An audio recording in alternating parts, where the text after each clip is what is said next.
I feel very strongly about religious freedom and feel like that there are some threats to it today.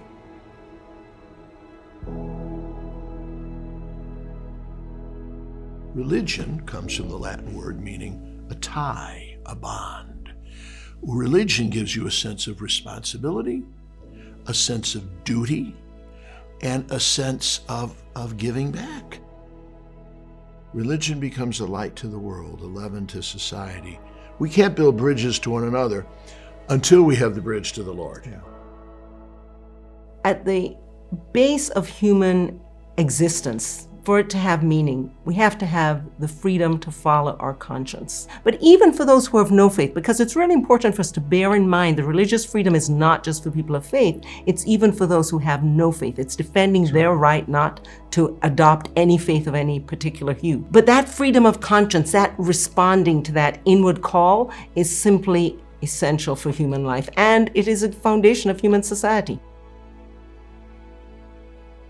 I believe that religious liberty is the most fundamental right that we have as humans, not just as Americans, but as humans, and that the rights of freedom of speech and assembly and press, none of those things matter.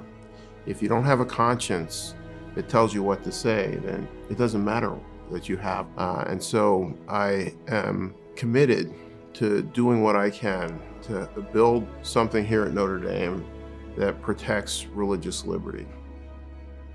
Religious liberty is important for so many reasons. It's central to the dignity of the human person and their ability to pursue what is most important to them in life. And it's also important, I think, as a check just on government overreach generally. When religious liberty is being infringed on, that often operates as the canary in the mine shaft when government is taking away too many freedoms across the board. And we see that when countries protect religious liberty, there is more peace and national security and prosperity amongst their people. So it's really a foundational protection that leads to so many other benefits for society.